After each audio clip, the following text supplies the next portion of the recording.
लगभग 500 साल पहले सेनगोकू एरा के दौरान मिचिकात्सु सुंगिकुनी नाम के एक लड़के का जन्म होता है, लेकिन उसका एक जुड़वा भाई भी था और जन्म के समय ही योरोची के माथे पर एक अजीब सा मार्क था और इसी कारण उसके पिता ने 10 साल की उम्र में योरोची को मंदिर भेजने का फैसला किया। योरोची और मिचिकात्सु थे तो ट्विंस, लेकिन उनका बचपन अलग अलग तरीके से बीता। योरोची को एक छोटे कमरे में रखा जाता था और ज़्यादातर टेम्पल मॉन्क्स के साथ ध्यान लगाने दिया जाता, मिचिकात्सु से दूर रखते हुए।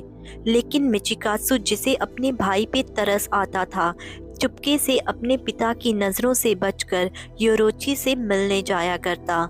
एक दिन उसने योरोची को एक फ्लूट दी जो उसने खुद बनाई थी। तुम इसे रख लो, मैंने इसे खुद तुम्हारे लिए बनाया था।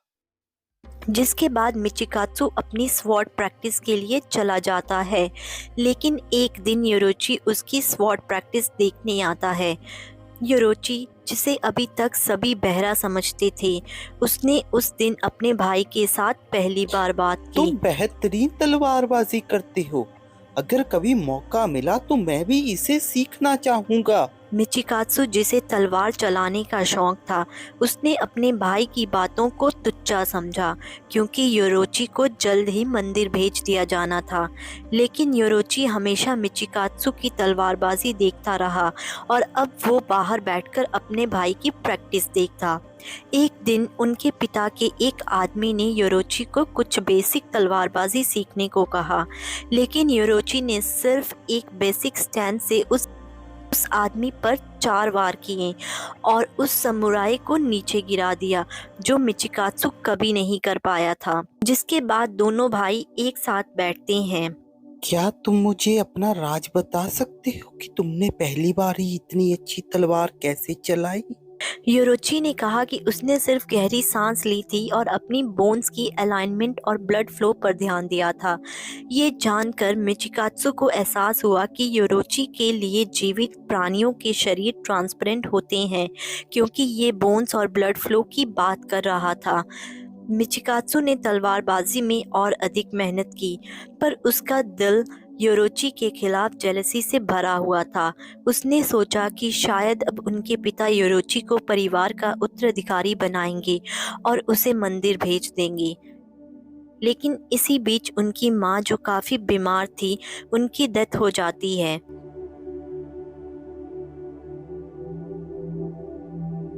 मिचिकात्सु, जो कि योरोची के स्वॉर्ड स्किल की वजह से काफ़ी दुखी होता है, योरोची रात में उसके कमरे में आकर उसे उसकी माँ के बारे में बताता है और अलविदा कहकर वहाँ से चला जाता है, क्योंकि वो मंदिर के लिए निकल रहा था।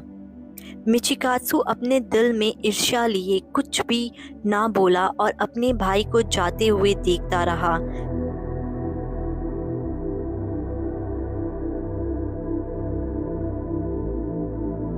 इसके बाद उसकी माँ की डायरी से मिचिकात्सु को पता चला कि योरोची को उनकी माँ की बीमारी के बारे में सब कुछ पता था और उसने उसके अनुसार ही अपनी ज़िंदगी की योजना बनाई थी।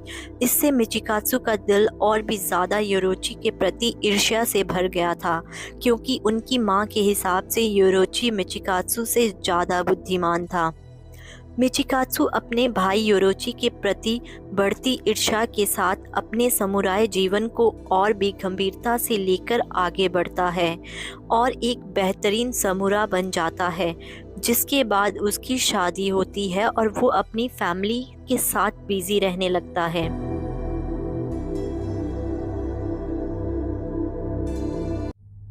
लेकिन कुछ साल बाद एक रात एक डेमन उनके विलेज पर अटैक करता है, जो पूरे विलेज और मिचिकात्सु की फैमिली को ख़त्म कर देता है। मिचिकात्सु पूरी तरह से हार मान चुका था, लेकिन तभी मेरे लिए कुछ नहीं बचा डीमन, तुमने सब खत्म कर दिया, अब मुझे भी खत्म कर दो।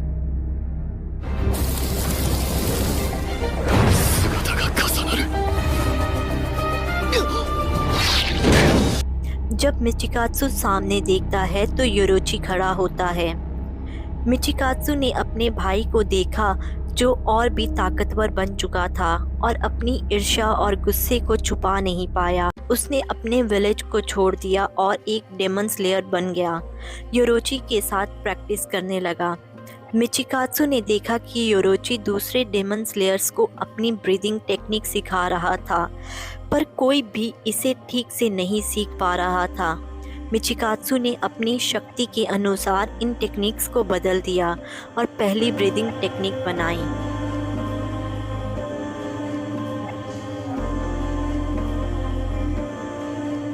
मिचिकात्सु ने अपने डेमन स्लेयर मार्क को भी जागृत कर लिया था और सन ब्रीदिंग से प्रेरणा लेकर मून ब्रीदिंग स्टाइल विकसित किया था, पर इस उपलब्धि के बावजूद उसका दिल खाली महसूस हो रहा था, क्योंकि वो अभी भी योरोची की सन ब्रीदिंग के मुकाबले कमज़ोर था।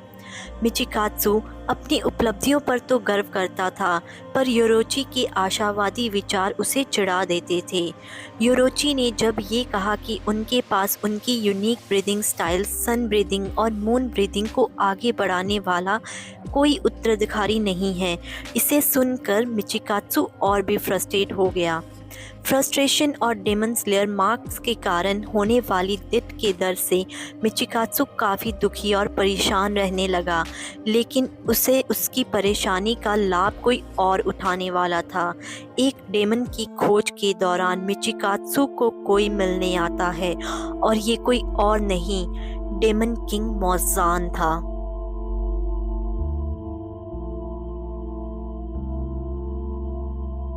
तुम यहाँ खुद क्यों मेरा काम इतना आसान कर रहे हो? मैं तो यहाँ पर तुम्हारी मदद करने आया हूँ। तुम्हें पता है ना, तुम कुछ साल में ही मरने वाले हो, लेकिन मैं तुम्हें बचा सकता हूँ। तुम्हारा भाई तो कुछ सालों में मर जाएगा, लेकिन तुम समय के अंत तक जिंदा रहोगे। शर्त सिर्फ इतनी है कि तुम्हें डीमन बनना पड़ेगा। जिसके बाद मिचिकात्सु एक डेमन बन जाता है, और कोई ऐसा वैसा डेमन नहीं, अपर रैंक 1 डेमन कुकुशिवो, और उसका असली नाम इतिहास में कहीं खो गया था।